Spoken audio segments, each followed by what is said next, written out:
Good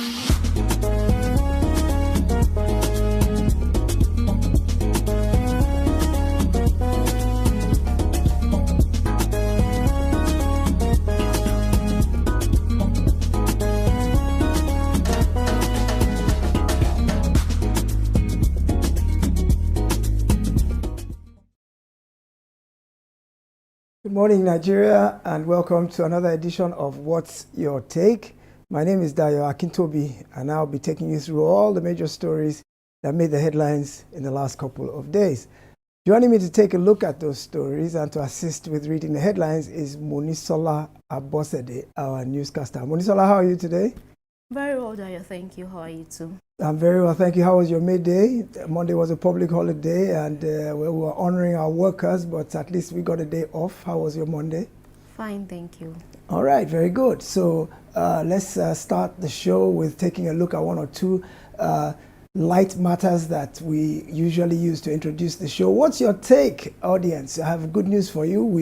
The management of TV 360 have taken it upon themselves to extend our tenure. They've now moved us to 3 days a week, which obviously means that we're doing something right. So it's a pleasant surprise for us that we were invited to now go from Mondays alone to 3 days a week. So you will now have the pleasure of this show on Mondays, Wednesdays, and Thursdays every week. We'll continue to bring you breaking news, trenchant analysis, reviews of things that are happening, and try to interpret how the things that are going on around you affect your day-to-day life. So stay with us always. Tune in now, 11 o'clock every Monday, every Wednesday, and every Thursday. And I promise you, it'll be a worthwhile investment of your time.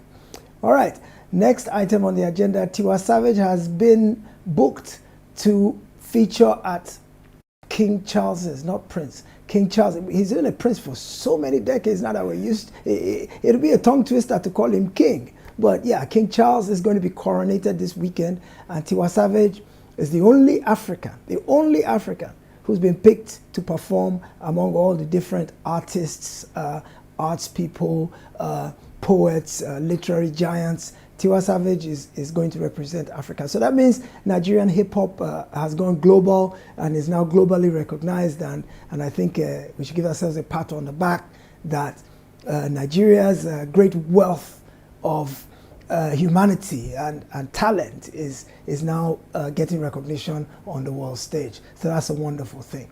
All right, the last item in this section is the fact that on Monday, May 1st, the Vice President of the Federal Republic of Nigeria, Yemi Osinbajo, was honored with a book launch, a public presentation of a book that was written in his honor. This show actually held from Abuja on Monday because I had the pleasure to attend that book review. So I have with me in the studio a copy of the book.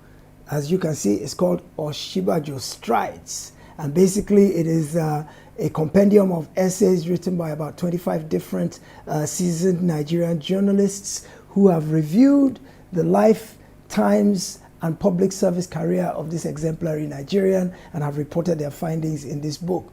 Well, the public presentation was well attended. The chairman of the day was former head of state Yakubu Gowon. President Buhari sent a representative. The Sanusi Lamido Sanusi, former emir of Kano and former CBN governor was there. There were many governors and many dignitaries from all walks of life, and they all sung praises of this patriotic Nigerian who has served the country diligently since 1988 and is now going out in a blaze of glory. So it was quite an uplifting and inspiring event, and I think it was a great way to celebrate this wonderful Nigeria. So if you get a chance to get a copy of this book, try and acquire it and read it. I think it deserves a significant place on your bookshelf. All right. So yet, Monisola, without further ado, let's dive into the stories that we have for our readers today. Fortunately, now that we are 3 days a week, we don't have to cram all the stuff from one week into one show. So we can take it easy, deal with 2 or 3 issues, take time to analyze them, and then tomorrow we're back again. We'll look at the things that happened today and tomorrow, and we can bring those to our audience. So let's take a look at what happened yesterday and the day before and talk about them. So over to you, Monisola. Thank you, Dayo. So the first item on our table this morning, President Buhari says he has delivered on the change he promised Nigerians. The president spoke while presenting keys to some new homeowners at the Federal Housing Authority, Zuba, in the Federal Capital Territory, FCT. He told the homeowners that his administration promise of change has been fulfilled for them as he commissioned the new estate comprising of 748 units of various housing types in 75 blocks. The president went on to say that housing supply is one of the indices of poverty that has been challenging Nigerians, and that one of the measures his administration has consciously deployed to attack poverty, create prosperity, and develop the economy is the aggressive provision of infrastructure nationwide. Now, Dayo, do you agree with the president that he has delivered on the change he promised Nigerians? Well, it depends on what side of the divide you're on. If you ask some Nigerians out in the street, he has not delivered on his promise. When he came to office, he came on a tripod of three pressing issues: the economy, insecurity, and the third one was corruption. And you look at it, and some people will say, well, infrastructure he has tried, but he has not really eliminated poverty. But then you look at it and you say, well, certain things happened that inhibited his ability to perform. COVID happened, recession in 2016 immediately after he came into office, price of oil dropped, production of oil in the Niger Delta due to pipeline vandalism, militancy, all kinds of things reduced how much oil we were producing, which reduced how much he had for social programs. But nonetheless, he still tried. He did trader money, market money. He did conditional cash transfers, a social register. Many Nigerians thought those things were scams anyway. The homegrown school feeding program, those kind of things that they were just ways to siphon money, and they really had no substantive effect in terms of alleviating poverty. But if we were to take an objective look without being partisan, yes, we can see evidence of some of the things he did. He has a strong belief that if you build infrastructure creates employment, employment brings revenue and income, which reduces poverty because you are able to fend for yourself. So he's built bridges. We saw the second Niger bridge. We've seen that. He did Lagos-Ibadan Expressway. We've seen that. He did Lagos-Ibadan train. He did Warri-Itakpe train. He's done things. He's built housing estates, which was like one that they commissioned, I think, on May 1st. That was the lead story that you read, Monisola. Yeah. So there are some tangible things we can see that he has done by way of infrastructure. So did he deliver his promise? I think that story was misrepresented. I think what he was saying when he said, I've delivered on my promise to bring change, I think he was talking about bringing change in terms of supplying more housing. He made many promises. So I think he's saying one of the promises that I made was that I will make more housing available for people, because that's one way to alleviate poverty. So I think what he was saying when he was commissioning this housing estate is that I've delivered on my promise to bring change in terms of your housing circumstances. Not that he was saying I've delivered on my promise to bring change across board in every aspect of our lives. I don't think that was what he was saying. So let's narrow down to what we think he was saying. Has he delivered change in housing? I listened to Minister of Works and Housing, Babatunde Raji Fashola, talking, and if you listen to him and you believe him and he's proven to be credible, they have either completed or have in progress or have planned to commence a large number of housing, both low cost, medium cost, all kinds of levels of government funded housing that is even easy to acquire because they have rent to own schemes. They have the federal mortgage bank schemes that help working class people to be able to acquire their own properties, you know. So he believes that the inventory of available housing has increased in multiples since this government came into power, and as a result, Buhari has not done too badly, but perhaps hasn't fully kept his promise. But let's give him some credit that he has built housing and other infrastructure. All right. Over to you, Monisola. All right. So this commissioning now is coming towards the end of his tenure. And this is something a lot of people are not happy about, because why is it happening now that he's about to leave office? I don't know what you think about it, the timing of the commissioning of the houses. Well, you see, housing you don't build overnight. It takes a period, especially 748 units takes a long time to build. So even though they are just being completed and commissioned now, chances are they were started 2, 3, 4 years ago. To be able to build that many houses takes a long period of time. And so I don't see anything wrong with the fact that, I mean, whatever projects he has in the pipeline, he should try to complete before he goes, and he should take credit for them that he did this. So even the Lagos-Ibadan Expressway is being rushed now so that they can complete it before he leaves and he can commission it. That's just normal. So I don't see anything untoward or conspiratorial about the fact that it's just in the twilight of his tenure that they are commissioning this. There have been commissionings of housing projects throughout his tenure. This one is just coming on stream now. All right, thank you so much for your response. And moving on to the next item, Adamawa REC arrested says he has no regrets, declaring Binani the winner. Suspended Adamawa State President-elect Commissioner Mr. Hudu Yunusa Hari has been arrested by the police in Abuja. He was picked up 15 days after the Independent National Electoral Commission, INEC, petitioned the Inspector General of Police to arrest and prosecute him for declaring Senator Aisha Binani of the APC winner of the Adamawa State governorship election while the results were still being collated.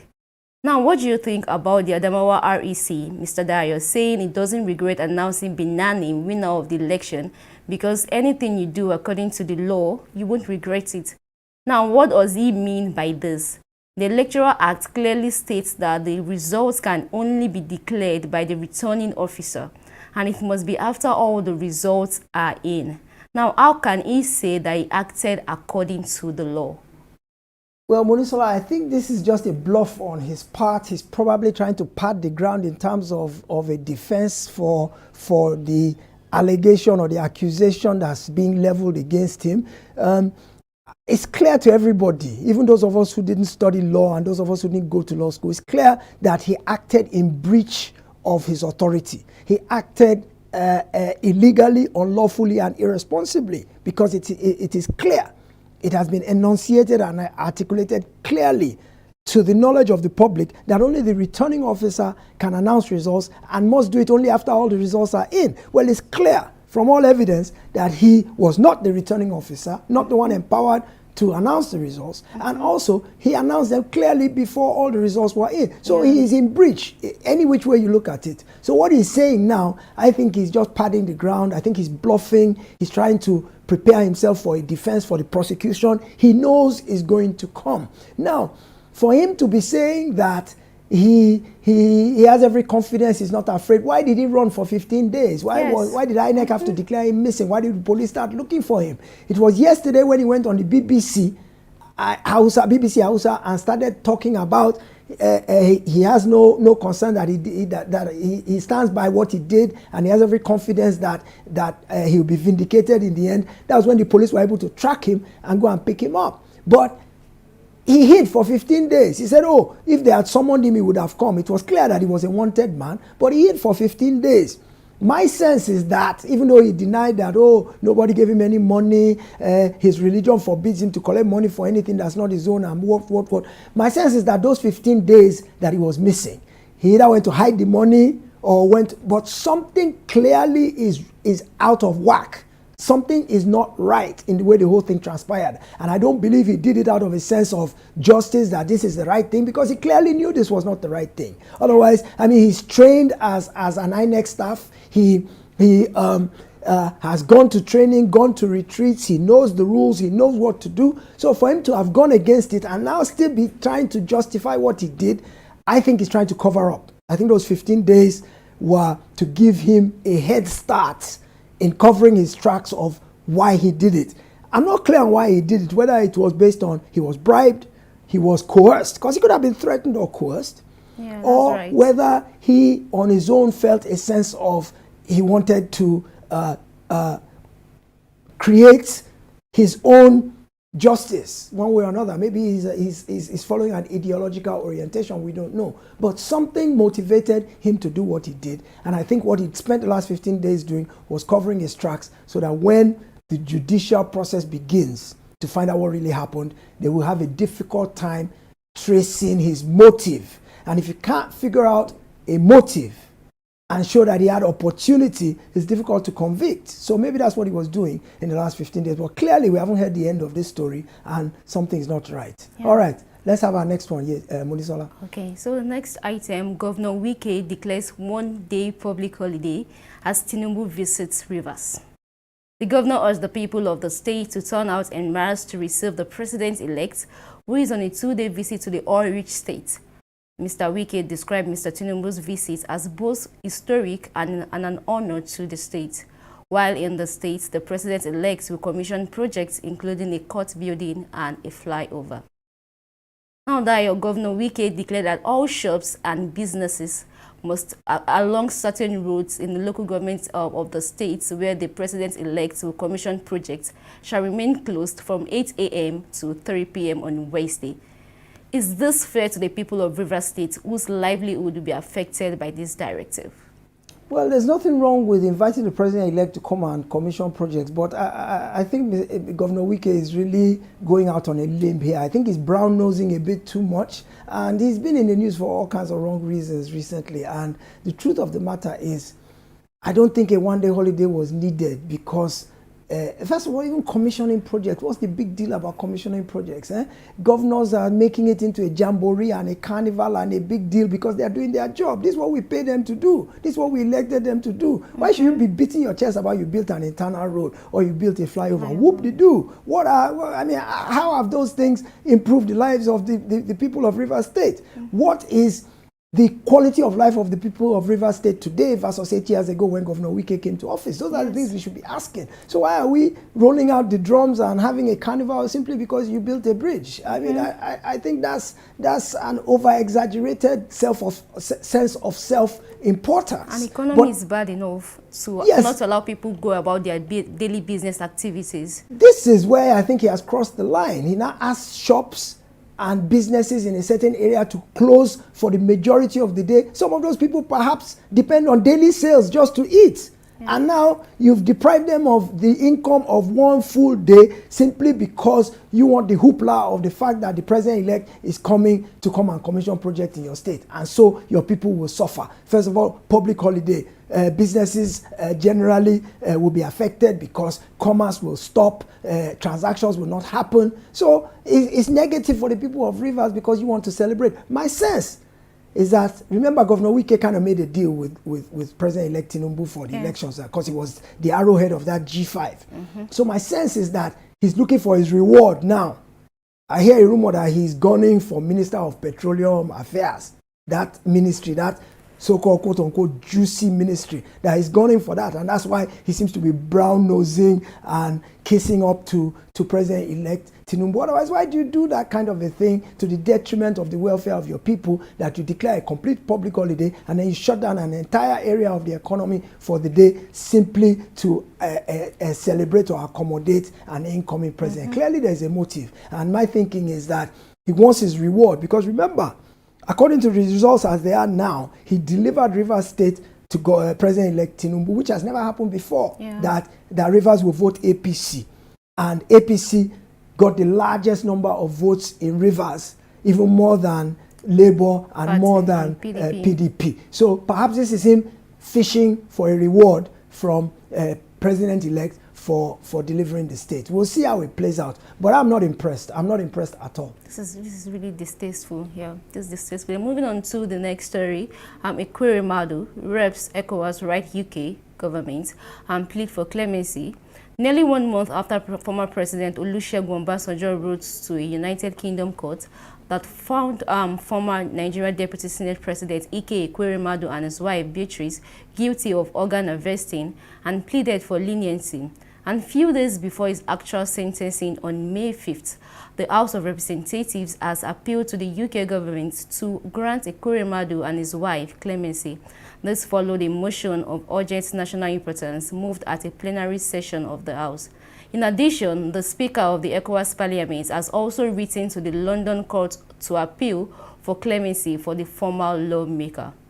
Now, this is an unfortunate situation anyway. There are calls that whatever sentence Senator Ekweremadu receives, he should be allowed to serve his sentence here in Nigeria.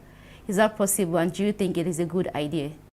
Okay, well, yeah, like you said, Munisola, this is an unfortunate situation. Any which way you look at it, it's a heartbreaker because this is a father who's just trying to do right by his daughter and runs afoul of the law, especially in a foreign country. Now, in the UK, you break the law, you pay the price. There are no sacred cows. Even Boris Johnson, the former prime minister, was arrested at his desk simply because he held a party during COVID when there was supposed to be there was supposed to be social distancing, and you weren't supposed to have parties and gatherings, and he did it, and they found out, and they took him to task on it. So look, bottom line is this. Unfortunately, irrespective of the circumstances, let's put sentiments aside and let's look at it from a logical perspective. Senator Ekweremadu ran afoul of the law in the UK. He's been convicted of organ harvesting. Now, it is down to the purview of the court to determine a sentence. There are general guidelines that say you break this law, there's a range of sentence you can be given. Perhaps 5 years up to 20 years, maybe 10 years up to life. I don't know what organ harvesting carries by sentence. But the bottom line is this. The judge, that's why when I see that House of Reps is writing to UK government doesn't work like it works here in Nigeria. Most advanced democracies don't. You can't just write to the president and say, please influence the judge to pardon him or give him clemency or reduce his sentence. No. The government will not interfere with the judicial process. Here, you can pick up the phone and call the president, call the vice president, call the chief justice and say, please help us work it to where the thing will go away. In the UK, you can't do that. So, the House of Reps appealing to the government is meaningless. The government is not going to interfere in the judicial process. But ECOWAS, the Secretary General of ECOWAS, wrote to the court, like General Obasanjo, President Obasanjo also wrote to the court and appealed. Not necessarily for clemency, but temper justice with mercy. Give him a reduced sentence, give him a suspended sentence, give him home custody, do whatever. Yes, let's consider the extraneous circumstances. It's a father who's worried about his daughter. He's an upstanding citizen, no prior criminal record. He didn't break law, and he didn't jump bail. He wasn't given bail in this case. But look at his sterling qualities, all the things he has done. Look at the fact that he's an upstanding member of the Nigerian political class. So on those bases, they may be appealing to the judge because the judge has some latitude, some discretion, not much, but he has some discretion. Now, if the judge sentences him to whatever, then after that we can now start exploring diplomatic channels whereby we can look for things like prisoner exchanges. If we have a British prisoner here serving time here and he is there serving time, the two governments can discuss to exchange the prisoners. That's possible, but he will still have to come and serve the rest of his sentence in Nigeria. So people are saying if he comes to serve his sentence in Nigeria, knowing Nigeria the way it is, he will be let go and he won't finish the sentence. I don't think that can happen because I think the media as a watchdog will continue to check and make sure he's serving his sentence. Then we don't want to lose the trust of the UK government who would send him to us in trust that we would ensure he pays his penalty to society. You have to understand, if you are convicted of a crime, it is society you owe a debt. So it is society you must pay.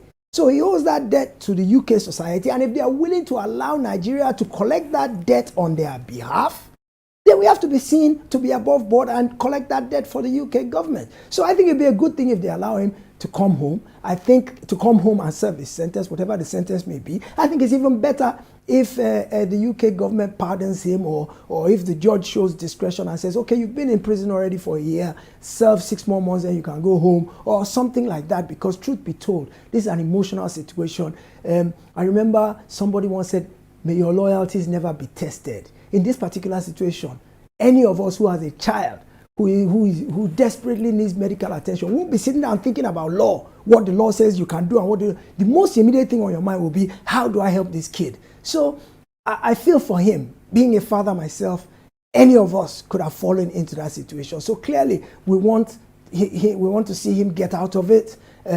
We really want the system to forgive him and to overlook it and to find a way to give him a soft landing of sorts, because he didn't start out with criminal intent. Let's remember that. His intent was to save his daughter's life. He didn't have criminal intent. So I think that should count for something. And I think the British courts will be sensitive to that he didn't have criminal intent, that he was really just trying to save his daughter's life. Right. So let's continue to wish the Ekweremadu family well, and sentences set for May 5, so let's keep the family in our thoughts and prayers and see how it goes. And that's where we must rest it today, as we have run out of time. I thank you all. Monisola, you have something you want to tell our people? Yes, still on the Ekweremadu case, I've got 2 questions. Yes. Okay. So I want to ask that, are you confident in the judiciary system that if allowed to serve his sentence here in Nigeria, that they will see to it that he serves the amount, the stipulated amount of jail term in Nigeria, it being sent?